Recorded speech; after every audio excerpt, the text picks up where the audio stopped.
Chapter 26. Sophie came at 7 to dress me. She was very long indeed in accomplishing her task, so long that Mr. Rochester, grown, I suppose, impatient of my delay, sent up to ask why I did not come.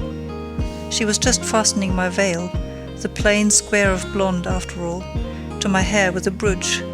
I hurried from under her hands as soon as I could. "Stop," she cried in French. "Look at yourself in the mirror. You have not taken one peep."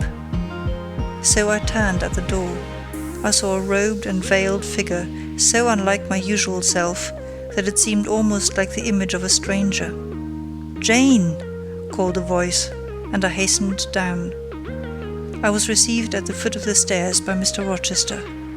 "Lingerer," he said, "my brain is on fire with impatience, and you tarry so long." He took me into the dining room, surveyed me keenly all over, pronounced me fair as a lily, and not only the pride of his life, but the desire of his eyes. And then, telling me he would give me but 10 minutes to eat some breakfast, he rang the bell. One of his lately hired servants, a footman, answered it. "Is John getting the carriage ready?" "Yes, sir." "Is the luggage brought down?" "They are bringing it down, sir." "Go you to the church. See if Mr. Wood, the clergyman, and the clerk are there. Return and tell me." The church, as the reader knows, was but just beyond the gates. The footman soon returned. "Mr. Wood is in the vestry, sir, putting on his surplice." "And the carriage?" "The horses are harnessing." "We shall not want it to go to church, but it must be ready the moment we return. All the boxes and luggage arranged and strapped on, and the coachman in his seat." "Yes, sir. Jane, are you ready?" I rose. There were no groomsmen, no bridesmaids, no relatives to wait for, or marshal, none but Mr. Rochester and I. Mrs. Fairfax stood in the hall as we passed. I would fain have spoken to her, but my hand was held by a grasp of iron. I was hurried along by a stride I could hardly follow, and to look at Mr. Rochester's face was to feel that not a second of delay would be tolerated for any purpose. I wonder what other bridegroom ever looked as he did, so bent up to a purpose, so grimly resolute, or who under such steadfast brows ever revealed such flaming and flashing eyes. I know not whether the day was fair or foul. In descending the drive, I gazed neither on sky nor earth. My heart was with my eyes, and both seemed migrated into Mr. Rochester's frame. I wanted to see the invisible thing on which, as we went along, he appeared to fasten a glance fierce and fell. I wanted to feel the thoughts whose force he seemed breasting and resisting. At the churchyard wicket he stopped. He discovered I was quite out of breath. "Am I cruel in my love?" he said. "Delay an instant. Lean on me, Jane." And now I can recall the picture of the grey old house of God rising calm before me, of a rook wheeling round the steeple, of a ruddy morning sky beyond. I remember something, too, of the green grave mounds, and have not forgotten, either, 2 figures of strangers, straying amongst the low hillocks and reading the mementos graven on the few mossy headstones. I noticed them because, as they saw us, they passed round to the back of the church, and I doubt not they were going to enter by the side aisle door, and witness the ceremony. By Mr. Rochester they were not observed. He was earnestly looking at my face, from which the blood had, I dare say, momentarily fled, for I felt my forehead dewy, and my cheeks and lips cold. When I rallied, which I soon did, he walked gently with me up the path to the porch. We entered the quiet and humble temple. The priest waited in his white surplice at the lowly altar, the clerk beside him. All was still. 2 shadows only moved in a remote corner. My conjecture had been correct. The strangers had slipped in before us, and they now stood by the vault of the Rochesters, their backs towards us, viewing through the rails the old time-stained marble tomb, where a kneeling angel guarded the remains of Eyre de Rochester, slain at Marston Moor at the time of the civil wars, and of Elizabeth, his wife. Our place was taken at the communion rails. Hearing a cautious step behind me, I glanced over my shoulder. One of the strangers, a gentleman evidently, was advancing up the chancel. The service began. The explanation of the intent of matrimony was gone through, and then the clergyman came a step further forward, and bending slightly towards Mr. Rochester, went on. I require and charge you both, as ye will answer at the dreadful day of judgment, when the secrets of all hearts shall be disclosed, that if either of you know any impediment why ye may not lawfully be joined together in matrimony, ye do now confess it, for be ye well assured that so many as are coupled together otherwise than God's word doth allow, are not joined together by God, neither is their matrimony lawful. He paused, as the custom is. When is the pause after that sentence ever broken by reply? Not perhaps once in 100 years. Who had not lifted his eyes from his book, and had held his breath but for a moment, was proceeding. His hand was already stretched towards Mr. Rochester, as his lips unclosed to ask, "Wilt thou have this woman for thy wedded wife?" When a distinct and near voice said, "The marriage cannot go on. I declare the existence of an impediment." The clergyman looked up at the speaker and stood mute. The clerk did the same. Mr. Rochester moved slightly, as if an earthquake had rolled under his feet. Taking a firmer footing, and not turning his head or eyes, he said, "Proceed." Profound silence fell when he had uttered that word, with deep but low intonation. Presently Mr. Wood said, "I cannot proceed without some investigation into what has been asserted, and evidence of its truth or falsehood." "The ceremony is quite broken off," subjoined the voice behind us. "I am in a condition to prove my allegation. An insuperable impediment to this marriage exists." Mr. Rochester heard, but heeded not.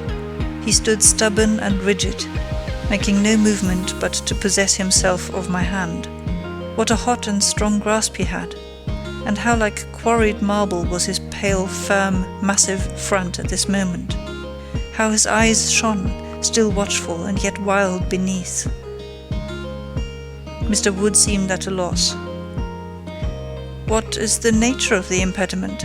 he asked. "Perhaps it may be got over, explained away?" "Hardly," was the answer. "I have called it insuperable, and I speak advisedly." The speaker came forward and leaned on the rails.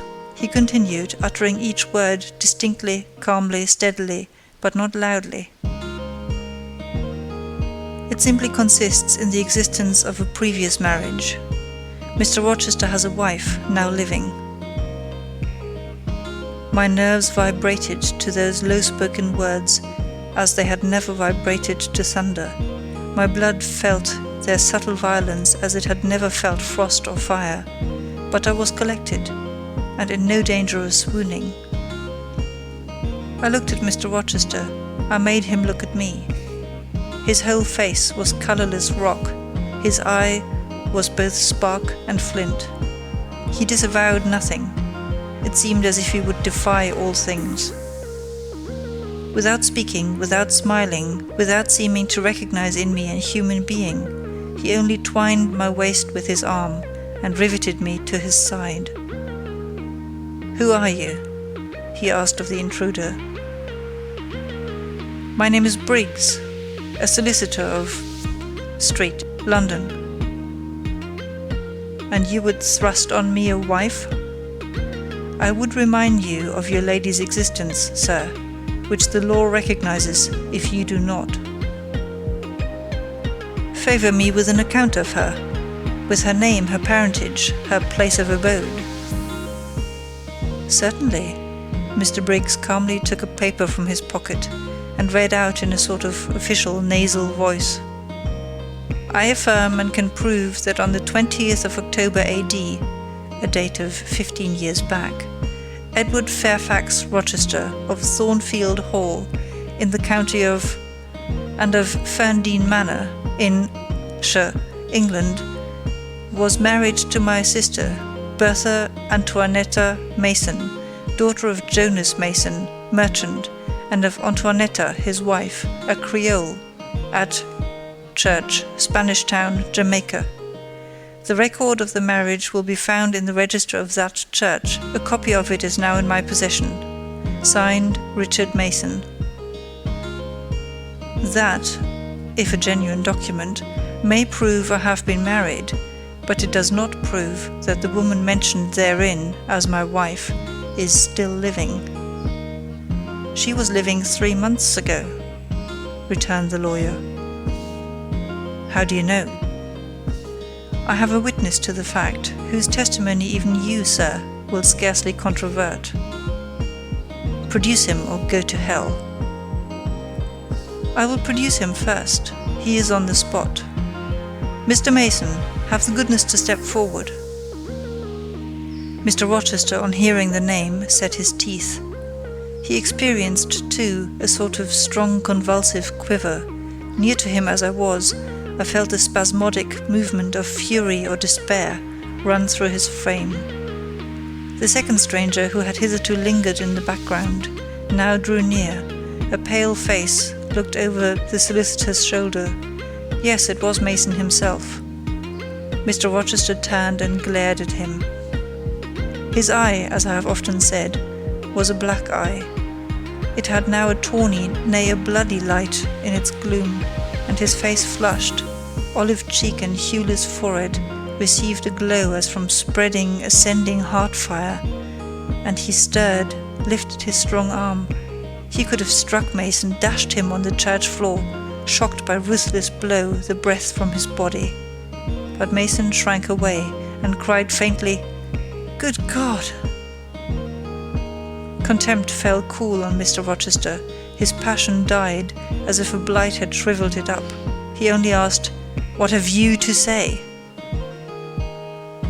An inaudible reply escaped Mason's white lips. "The devil is in it if you cannot answer distinctly. I again demand, what have you to say?" "Sir, sir," interrupted the clergyman, "do not forget you are in a sacred place."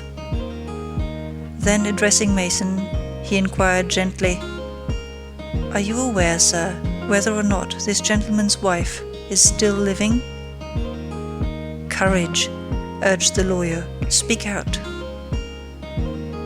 "She is now living at Thornfield Hall," said Mason in more articulate tones. "I saw her there last April. I am her brother." "At Thornfield Hall?" ejaculated the clergyman. "Impossible! I am an old resident in this neighbourhood, sir, and I never heard of a Mrs. Rochester at Thornfield Hall." I saw a grim smile contort Mr. Rochester's lips, and he muttered, "No, by God! I took care that none should hear of it, or of her, under that name." He mused. For 10 minutes he held counsel with himself. He formed his resolve, and announced it. "Enough! All shalt bolt out at once, like the bullet from the barrel. Wood, close your book, and take off your surplice. John Green," to the clerk, "leave the church. There will be no wedding today." The man obeyed. Mr. Rochester continued, hardily and recklessly, "Bigamy is an ugly word. I meant, however, to be a bigamist, but fate has outmanoeuvred me, or Providence has checked me, perhaps the last. I am little better than a devil at this moment, and as my pastor there would tell me, deserve no doubt the sternest judgments of God, even to the quenchless fire and deathless worm. Gentlemen, my plan is broken up. What this lawyer and his client say is true. I have been married, and the woman to whom I was married lives. You say you never heard of a Mrs. Rochester at the house up yonder would. But I dare say you have many a time inclined your ear to gossip about the mysterious lunatic kept there under watch and ward. Some have whispered to you that she is my bastard half-sister, some my cast-off mistress. I now inform you that she is my wife, whom I married 15 years ago, Bertha Mason by name, sister of this resolute personage, who is now with his quivering limbs and white cheeks, showing you what a stout heart men can bear. Cheer up, Dick, never fear me. I'd almost as soon strike a woman as you. Bertha Mason is mad, and she came of a mad family, idiots and maniacs through 3 generations.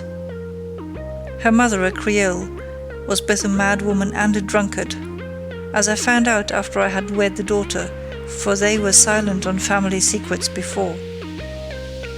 Bertha, like a dutiful child, copied her parent in both points. I had a charming partner, pure, wise, modest. You can fancy I was a happy man. I went through rich scenes. Oh, my experience has been heavenly, if you only knew it. But I owe you no further explanation. Briggs, Wood, Mason, I invite you all to come up to the house and visit Mrs. Poole's patient and my wife. You shall see what sort of a being I was cheated into espousing, and judge whether or not I had a right to break the compact and seek sympathy with something at least human. This girl, looking at me, knew no more than you would of the disgusting secret. She thought all was fair and legal, and never dreamt she was going to be entrapped into a feigned union with a defrauded wretch, already bound to a bad, mad, and embruted partner. Come, all of you, follow. Still holding me fast, he left the church. The 3 gentlemen came after. At the front door of the hall, we found the carriage. "Take it back to the coach-house, John," said Mr. Rochester coolly. "It will not be wanted today." At our entrance, Mrs. Fairfax, Adele, Sophie, Lee advanced to meet and greet us. "To the right about, every soul!" cried the master. "Away with your congratulations. Who wants them? Not I. They are 15 years too late." He passed on and ascended the stairs, still holding my hand, and still beckoning the gentlemen to follow him, which they did. We mounted the first staircase, passed up the gallery, proceeded to the 3rd story. The low black door, opened by Mr. Rochester's master key, admitted us to the tapestried room, with its great bed and its pictorial cabinet. "You know this place, Mason," said our guide. "She bit and stabbed you here." He lifted the hangings from the wall, uncovering the 2nd door. This too he opened. In a room without a window, there burnt a fire guarded by a high and strong fender, and a lamp suspended from the ceiling by a chain. Grace Poole bent over the fire, apparently cooking something in a saucepan. In the deep shade, at the farther end of the room, a figure ran backwards and forwards. What it was, whether beast or human being, one could not at first sight tell. It grovelled, seemingly on all fours. It snatched and growled like some strange wild animal, but it was covered with clothing, and a quantity of dark grizzled hair, wild as a mane, hid its head and face. "Good morrow, Mrs. Poole," said Mr. Rochester. "How are you, and how is your charge today?" "We're tolerable, sir, thank you," replied Grace, lifting the boiling mess carefully on to the hob. "Rather snappish, but not rageous." A fierce cry seemed to give the lie to her favourable report. The clothed hyena rose up and stood tall on its hind feet. "Ah, sir, she sees you," exclaimed Grace. "You'd better not stay." "Only a few moments, Grace. You must allow me a few moments." "Take care then, sir, for God's sake, take care." The maniac bellowed. She parted her shaggy locks from her visage and gazed wildly at her visitors. I recognized well that purple face, those bloated features. Mrs. Poole advanced. "Keep out of the way," said Mr. Rochester, thrusting her aside. "She has no knife now, I suppose, and I am on my guard." "One never knows what she has, sir. She is so cunning. It is not in mortal discretion to fathom her craft." "We had better leave her," whispered Mason. "Go to the devil," was his brother-in-law's recommendation. "Where?" cried Grace. The three gentlemen retreated simultaneously. Mr. Rochester flung me behind him. The lunatic sprang and grappled his throat viciously, and laid her teeth to his cheek. They struggled. She was a big woman, in stature almost equaling her husband, and corpulent besides. She showed virile force in the contest. More than once she almost throttled him, athletic as he was. He could have settled her with a well-planted blow, but he would not strike. He would only wrestle. At last he mastered her arms. Grace Poole gave him a cord, and he pinioned them behind her. With more rope, which was at hand, he bound her to a chair. The operation was performed amidst the fiercest yells and the most convulsive plunges. Mr. Rochester then turned to the spectators. He looked at them with a smile both acrid and desolate. "That is my wife," said he. "Such is the sole conjugal embrace I am ever to know. Such are the endearments which are to solace my leisure hours. And this is what I wished to have," laying his hand on my shoulder, "this young girl who stands so grave and quiet at the mouth of hell, looking collectedly at the gambols of a demon. I wanted her, just as a change after that fierce ragout. Wooden Briggs, look at the difference. Compare these clear eyes with the red balls yonder, this face with that mask, this form with that bulk. Then judge me, priest of the gospel and man of the law, and remember with what judgment ye judge, ye shall be judged. Off with you now. I must shut up my prize." We all withdrew. Mr. Rochester stayed a moment behind us to give some further order to Grace Poole. The solicitor addressed me as he descended the stair. "You, madam," said he, "are cleared from all blame. Your uncle will be glad to hear it, if indeed he should be still living, when Mr. Mason returns to Madeira." "My uncle? What of him? Do you know him?" "Mr. Mason does. Mr. Eyre has been the Funchal correspondent of his house for some years. When your uncle received your letter intimating the contemplated union between yourself and Mr. Rochester, Mr. Mason, who was staying at Madeira to recruit his health, on his way back to Jamaica, happened to be with him. Mr. Eyre mentioned the intelligence, for he knew that my client here was acquainted with a gentleman of the name of Rochester. Mr. Mason, astonished and distressed, as you may suppose, revealed the real state of matters. Your uncle, I am sorry to say, is now on a sick bed, from which, considering the nature of his disease, decline, and the stage it has reached, it is unlikely he will ever rise. He could not then hasten to England himself, to extricate you from the snare into which you had fallen, but he implored Mr. Mason to lose no time in taking steps to prevent the false marriage. He referred him to me for assistance. I used all dispatch, and am thankful I was not too late, as you doubtless must be also. Were I not morally certain that your uncle will be dead ere you reach Madeira, I would advise you to accompany Mr. Mason back, but as it is, I think you had better remain in England till you can hear further, either from or of Mr. Eyre. Have we anything else to stay for? He inquired of Mr. Mason. No, no, let us be gone, was the anxious reply, and without waiting to take leave of Mr. Rochester, they made their exit at the hall door. The clergyman stayed to exchange a few sentences, either of admonition or reproof, with his haughty parishioner. This duty done, he too departed. I heard him go, as I stood at the half-open door of my own room, to which I had now withdrawn. The house cleared, I shut myself in, fastened the bolt, that none might intrude, and proceeded, not to weep, not to mourn, I was yet too calm for that, but mechanically to take off the wedding dress and replace it by the stuff gown I had worn yesterday, as I thought, for the last time. I then sat down. I felt weak and tired.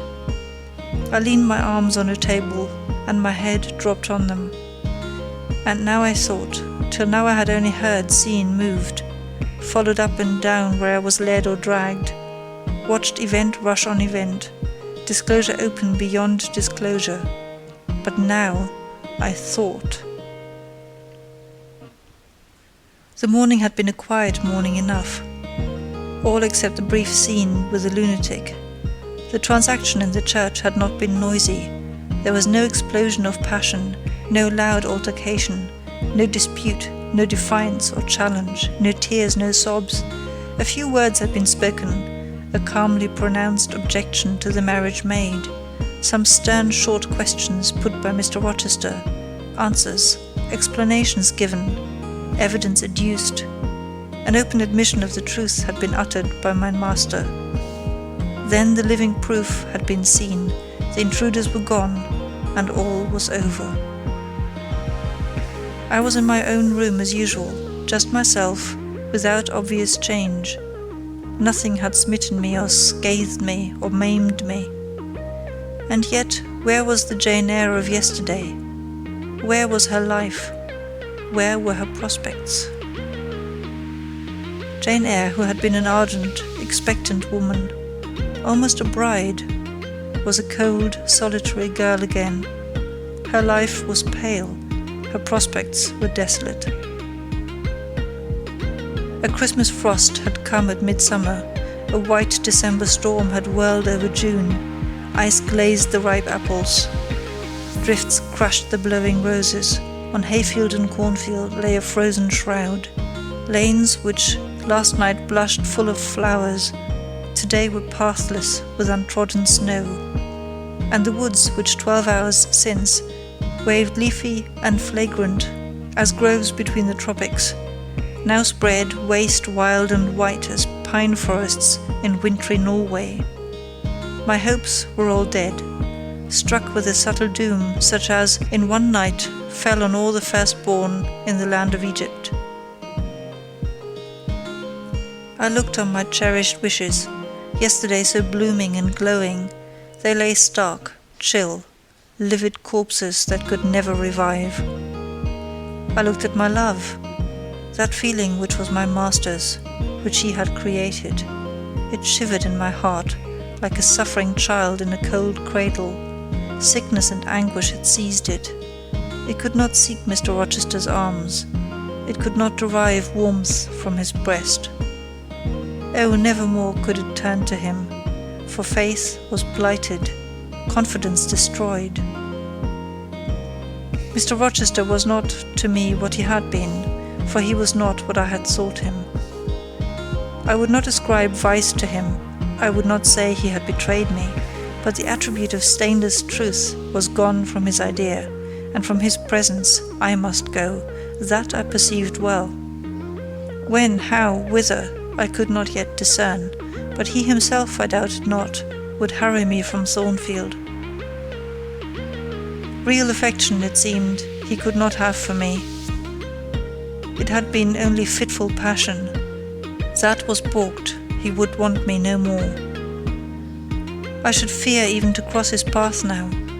My view must be hateful to him. Oh, how blind had been my eyes, how weak my conduct. My eyes were covered and closed. Eddying darkness seemed to swim round me, and reflection came in as black and confused a flow. Self-abandoned, relaxed and effortless, I seemed to have laid me down in the dried-up bed of a great river. I heard a flood, loosened in remote mountains, and felt the torrent come. To rise I had no will, to flee I had no strength. I lay faint, longing to be dead. One idea only still throbbed lifelike within me, a remembrance of God. It begot an unuttered prayer, Those words went wandering up and down in my rayless mind, as something that should be whispered, but no energy was found to express them. Be not far from me, for trouble is near, there is none to help. It was near, and as I had lifted no petition to heaven to avert it, as I had neither joined my hands, nor bent my knees, nor moved my lips, it came. In full heavy swing the torrent poured over me. The whole consciousness of my life lorn, my love lost, my hope quenched, my faith death struck, swayed full and mighty above me in one sullen mass. That bitter hour cannot be described. In truth, the waters came into my soul. I sank in deep mire. I felt no standing. I came into deep waters. The floods overflowed me.